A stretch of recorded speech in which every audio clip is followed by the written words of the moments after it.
देखिए हमारी कौम का मसला ये है कि हमारी कौम को वही चीज़ सुननी है जो वो सुनना चाहते हैं, ठीक है। अगर आप उनकी मर्ज़ी के ख़िलाफ़ बात करेंगे तो आप यूट्यूब पे कमेंट्स के लिए ट्रोलिंग के लिए तैयार हो जाए, तो मैं तो तैयार हूँ, आप पता नहीं आपका नहीं, ठीक है। मैं ऑलरेडी एक्चुअली ये मेंशन कर चुकी हूँ कि this is my view on it. Exactly. और तो ये मेरा अपने ख्यालात हो सकते हैं, हो सकता है आप लोग जीत जाएँ। बहुत सारे ऐसे बच्चे जिनको लगता है कि इस साल एग्ज़ाम ना हो तो वो इस साल एग्ज़ाम ना हो, लेकिन at the end of the day मैं उनसे एक सवाल पूछना चाहता हूँ। भाई अगर आपको लेट्स सपोज आपकी मर्ज़ी का ग्रेड भी मिल गया तो मुझे एक बात बताओ, किस बेसिस पे? क्या खुद को जवाब दे सकोगे सही से कि यार सही ग्रेड है? एक ग्रेड है, लेट्स सपोज आपने सी गेन किया अपनी एफर्ट पर, और एक ग्रेड आपको अल्लाह मियां की तरफ से मिल गया, हालात व वाक़यात की तरफ से मिल गया, एक्सटर्नल फोर्सेस की वजह से मिल गया। तो क्या आपको लगता है कि वाक़तन वो ग्रेड सही लगेगा आपको और आप अपने आप को जवाब दे पाओगे कि हाँ यार मैंने ठीक से ग्रेड स्कोर किया? तो सिंपल सी बात है। अच्छा, सो ये भी मेरे लिए भी एक इशू क्रिएट हो रहा है कि बहुत डीमोटिवेशन क्रिएट हो गई है। आप बैठे हो, ऑनलाइन क्लास ले रहे हो, बहुत सुस्ती छाई हुई है। इवन अगर कोई डिस्टर्बेंस नहीं है, क्योंकि आप अकेले वहाँ बैठे हो, वो क्लासरूम का एनवायरनमेंट नहीं है, तो बहुत बहुत ऐसा डीमोटिवेटेड माहौल होता है कि पढ़ने का दिल नहीं करता। देखिए ये है हकीकत है, बहुत सिंपल सी बात है। मैं आपको अपनी पर्सनल एग्जांपल दूँ तो मैं एक कोर्स में इनरोल करने का प्लान कर रहा था कोविड के दौरान। तो मैंने कहा नहीं यार बहुत एक्सपेंसिव कोर्स है, मैं ऑफलाइन लूँ ज़्यादा बेहतर है, फिज़िकल लूँ ज़्यादा बेहतर है। तो मैंने भी उसको अवॉइड किया, ठीक है। लेकिन वो कोर्स एक ऐसा कोर्स था जिसके लेने और ना लेने से मेरे करियर पे कोई फ़र्क नहीं पड़ने वाला था। मेरे स्किल्स में शायद इजाफा हो सकता था, लेकिन उसके लेने ना लेने से मेरे करियर पे कोई इम्पैक्ट नहीं पड़ सकता था। लेकिन अगर एक बच्चा इस साल एग्ज़ाम नहीं देता तो उसके करियर का बात है यार। बिल्कुल। देखिए इस वक्त बात यह है कि हम उन कंट्रीज़ में जहाँ पर बच्चे वर्क प्लेस पे तकरीबन 24-25 में आते हैं, जबकि मैं समझता हूँ उनको तकरीबन 2018-2019-20 में आ जाना चाहिए। तो अगर आप इसमें फिर इस चिलिंग में एक साल गुजार लेंगे, देखिए 10 साल के बाद कोविड किसी को याद नहीं रहना। बिल्कुल। लेकिन आपको ये ज़रूर याद रहेगा कि यार आपने एक साल अपना ज़ाया किया। तो बात यह है कि कंडीशंस नॉर्मल नहीं है, कंडीशंस नॉर्मल बिल्कुल भी नहीं है। देखिए इस हालात में तो हम कह सकते हैं ना कि एग्ज़ाम्स कैंसिल कर दें, चलें एग्ज़ाम्स कैंसिल कर देते हैं, आपको एक्सपेक्टेड ग्रेड मिल जाएगा। लेकिन सवाल ये कि चलें ऐसा हो जाता है, ठीक है, आपकी ख्वाहिश के मुताबिक। आप लोग फिर भी फिर रहे हैं विदाउट SOPs फॉलो किए। देखिए बात ये छोड़ देते हैं ना, चलें इस बात को, हम बच्चों की मर्ज़ी की बात करते हैं, ठीक है। चलें मैं आपके साथ खड़ा होता हूँ, हम प्रोटेस्ट में खड़े होते हैं, ठीक है। हमें एक्सपेक्टेड ग्रेड चाहिए, ठीक है, लगा देनी चाहिए, हमें एक्सपेक्टेड ग्रेड चाहिए, #एक्सपेक्टेड ग्रेड्स, ठीक है। लेकिन सवाल ये है कि क्या इस एक्सपेक्टेड ग्रेड की वजह से हमें हमारे स्किल्स में कोई बेहतरी आ रही है? चलिए मैं मान लेता हूँ कि हम एक्सपेक्टेड ग्रेड की तरफ जा रहे हैं, लेकिन एक्सपेक्टेड ग्रेड का वही मैं आखिरी बात कहूँगा कि एक्सपेक्टेड ग्रेड की वजह से अगर मैं समझता हूँ अगर आपकी एबिलिटी को नुकसान पहुँच रहा है, आपकी मेहनत का कोई रिटर्न सही से नहीं मिल रहा, तो मैं समझता हूँ ये चीज़ सही नहीं है।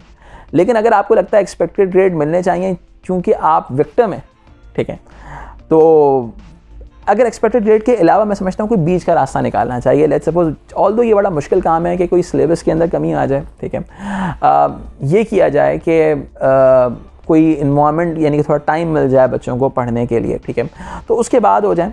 लेकिन बात ये है कि अगर अक्टूबर नवंबर में जाती है बात, ठीक है, तो बड़ा मुश्किल हो जाएगा फिर, क्योंकि एक साल बच्चों का ज़ाया हो जाएगा। मसला सारा यही है। अच्छा, तो ये भी एक मैं काफ़ी ज़्यादा सुन रही हूँ। अब फॉर एग्ज़ाम्पल मैंने भी खुद कोर्सेज़ लिए ऑनलाइन जो कि इंटरेस्ट के थे मेरे, तो वो भी ऑनलाइन लिए, उसी तरह सारा कंडक्ट होता था और उसमें क्योंकि इंटरेस्ट था तो वो सही से होता था। लेकिन पढ़ाई की जब बारी आती थी तो उसमें बड़ा इश्यूज़, काम अगर हो तो काम में भी कोई वो इशू नहीं। देखिए बहुत सिंपल सी बात है, बहुत सारे लोग मुझे मिलते हैं और ये कहते हैं यार क्या करो आजकल, यार वर्क फ्रॉम होम चल रहा है, बहुत खुश, हैप्पी लाइफ चल रही है, ठीक है, पैसे आ रहे हैं। देखिए बात दरअसल ये है कि जो ऑनलाइन एजुकेशन में जो सबसे बड़ी रुकावट है ना, वो है मोटिवेशन। और मोटिवेशन के ना होने की जो बहुत बड़ी वजह है वो ये है कि हम एजुकेशन को एक बर्डन काउंट करते हैं, हमारा पैशन नहीं है, ठीक है। यकीन जाने अगर किसी सब्जेक्ट में आपका पैशन होगा ना, आप उसके बारे में 100 चीज़ें पढ़ोगे। लेट्स सपोज एक बंदे को गाड़ियों का बड़ा शौक है, वो हो सकता है वो इकोनॉमिक्स पढ़ रहा हो, लेकिन वो गाड़ियों के बारे में एक मैकेनिक से ज़्यादा जानता हो बिकॉज उसका इंटरेस्ट है। तो हमारा जो सबसे बड़ा मसला है ना, अगर आप रूट कॉज की तरफ जाएं तो मसला ये है कि हम वो एजुकेशन हासिल ही नहीं करते जो हमारा पैशन होती है। तो जिसकी वजह से आप चाहे वो ऑनलाइन पढ़ लें या ऑफलाइन पढ़ लें, तो बहुत सारे बच्चे होते हैं ना पूरा साल पढ़ते हैं, बोले यार समझ में नहीं आया। भाई समझ में क्यों नहीं आया? रीज़न ये था कि भाई वो पैशन ही नहीं था, शौक ही नहीं था मेरा लेट्स सपोज मेरा शौक कुछ और है, मैं कुछ और रहा हूँ। तो बात दरअसल ये है कि मसला यहाँ पर है जिसको हम मुख्तलिफ नामों के साथ लोगों के सामने लेके आते हैं। बिल्कुल ठीक है। अच्छा, आपको नहीं लगता कि कहीं ना कहीं बच्चों के साथ बहुत नाइंसाफ़ी हो रही है कि उनकी ऑनलाइन क्लासेस भी ऐसे कंडक्ट हो रही हैं और उनकी उस तरह वो नहीं प्रिपेयर्ड हैं, तो मिल जाने चाहिए एक्सपेक्टेड ग्रेड्स? देखिए, बात आपकी एक हद तक बिल्कुल दुरुस्त है कि हालात और वाक़यात वैसे बिल्कुल नहीं हैं। ऑनलाइन क्लासेस या hybrid classes, as a teacher मैं खुद बताऊं कि हाइब्रिड क्लासेस के अंदर आप 100% नहीं दे सकते। इसकी वजह यह है कि मेरे पास 10 स्टूडेंट सामने बैठे हुए हैं, 20 स्टूडेंट्स मेरे पास ऑनलाइन बैठे हुए हैं। मैं अगर पर्सनली बोलूं तो मैं खड़े होकर पढ़ाने का आदी हूँ, ठीक है। इनिशियली जो मैंने हाइब्रिड क्लासेस ली वो बैठ के ली, मुझे उतना ज़्यादा मुझे नहीं लगा कि मैंने अपना 100% दिया, ठीक है। फिर ऑल्दो अब वो कहते हैं ना कि ज़रूर ईजाद की माँ है, ठीक है। फिर बहुत सारे टीचर्स ने ऐसे स्टार्ट किया, मैंने भी ऐसे स्टार्ट किया कि मैं बिल्कुल जैसे कैमरा क्लास में लगाता था और मैं खड़े होकर पढ़ाता था जिस तरह रेगुलर क्लास को पढ़ा रहा हूँ, यानी कि वो मेरा कैमरा दरअसल वही मेरा एक और स्टूडेंट था क्लास के अंदर। तो अडॉप्टेबिलिटी होती है, लेकिन बात दुरुस्त है कि हालात व वाक़यात वैसे नहीं है, तो बच्चों को कुछ ना कुछ एडवांटेज ज़रूर मिलना चाहिए। जैसे बीच में भी कहा जा रहा था कि बच्चों को टाइम थोड़ा सा, एग्ज़ाम्स थोड़े से आगे बढ़ जाएंगे, ठीक है। एग्ज़ाम्स को ना कंडक्ट करना मैं समझता हूँ बच्चों के साथ नाइंसाफ़ी होगी। आज इनको समझ में नहीं आ रहा, लेकिन अगले 5-10 सालों के बाद समझ में आएगा कि यार वो हो जाते तो ज़्यादा बेहतर था। तो लेकिन ये है कि मैं समझता हूँ कि एग्ज़ाम्स का होना ज़रूरी है, लेकिन कुछ ना कुछ बच्चों का एडवांटेज मिलना चाहिए। थ्रेशोल्ड्स के साथ आप दे सकते हैं एडवांटेज, ठीक है। थ्रेशोल्ड्स आप उतने ऊपर ना लेके जाएं, ठीक है। आप थ्रेशोल्ड प्री डिफाइंड थ्रेशोल्ड्स कर लें, ठीक है। ऐसा करना सीआई के लिए मैं समझता हूँ शायद पॉसिबल होगा किसी ना किसी लेवल के ऊपर, कि वो थ्रेशोल्ड्स को थोड़ा सा कंट्रोल कर लें, ताकि थोड़े से बच्चों के जो यूज़ हैं वो कंट्रोल में आ जाएँ, डीज़ एंड ईज़ थोड़े से ऊपर आ जाएँ, इसके अलावा सीज़ बीज़ में आ जाएँ, बीज़ एज़ में आ जाएँ, थोड़ा सा ग्रेड थ्रेशोल्ड बेहतर हो जाएगा, तो शायद ये एडवांटेज बच्चों के लिए बहुत बेहतर होगा। मैं समझता हूँ बच्चों को ये नारा लगाना चाहिए कि rather than expected grades we need better thresholds, जैसे, ठीक है। हमें अच्छे थ्रेशोल्ड्स चाहिए, अच्छे ग्रेड्स दिए जाएँ, एडवांटेज दिया जाए, और इस हवाले से शायद सीआई को मैं समझता हूँ स्टेटमेंट इशू कर देनी चाहिए। लेकिन हमारे बोलने से कुछ नहीं होता, वो सीआई वाले वो स्ट्रैटेजिक पोजीशन पर बैठे हुए, उनको ज़्यादा अंदाज़ा है इन तमाम चीज़ों का, क्योंकि देखें जो एक एग्जामिनेशन बोर्ड होता है वो सिर्फ अपने एग्ज़ाम्स को नहीं देख रहा होता, उसके एग्ज़ाम्स के साथ बहुत सारी चीज़ें जुड़ी हुई होती हैं। जैसे कि अगर मैं बोलूँ यूनिवर्सिटी प्लेसमेंट, अगर मैं बोलूँ यूनिवर्सिटी प्लेसमेंट्स हैं, इसके अलावा बहुत सारी चीज़ें होती हैं जो एग्जामिनेशन बोर्ड के रिजल्ट के साथ अटैच होती हैं। तो मसला सिर्फ ये नहीं है कि अगर सीआई जो भी ले ले लेकिन ग्रेड दे दे, लेकिन उसके साथ साथ जो चीज़ें जुड़ी हुई हैं वो बहुत इंपॉर्टेंट है। ठीक है। तो जो बांग्लादेश में भी उन्होंने कैंसिल कर दिए हैं एग्जाम्स, और भी कुछ कंट्रीज़ में कर दिए हैं, तो फिर यहाँ पे क्यों नहीं वो कैंसिल कर रहे? इसकी क्या वजह है? वहाँ पे केसेस ज़्यादा हैं शायद? देखिए, केसेस की बात नहीं है, बात दरअसल देखिए इसमें सबसे इंपॉर्टेंट बात ये होती है, अगर आप शफकत महमूद साहब की इनिशियल प्रेस कॉन्फ्रेंस देखें इस हवाले से, तो आपको समझ में आएगी ये चीज़ कि देखिए गवर्नमेंट का क्या स्टांस है। उन्होंने शफकत महमूद साहब ने कहा बहुत सिंपल सी बात की, उन्होंने कहा देखिए जब मैं अपनी कंट्री में एग्जाम्स कंडक्ट कर रहा हूँ तो मैं सीआई को कैसे बोल सकता हूँ कि आप अपने एग्जाम्स ना करें। सही बात है। और देखिए बात यह है कि बहुत जो हमारी, मैं समझता हूँ जो पेंडेमिक है ना, ये सोशली कंस्ट्रक्टेड एलिमेंट भी है। सोसाइटी वेरी भी करता है, ठीक है। सोशली कंस्ट्रक्टेड का मतलब ये होता है कि जो सोसाइटी अपने दिमाग में क्रिएट करती है। अगर आप कराची के मुख्तलिफ हिस्सों में जाके देखें तो कुछ हिस्सों में कोविड को बहुत ज़्यादा सीरियस लिया जाता है और कुछ जगहों में बिल्कुल नहीं लिया जाता।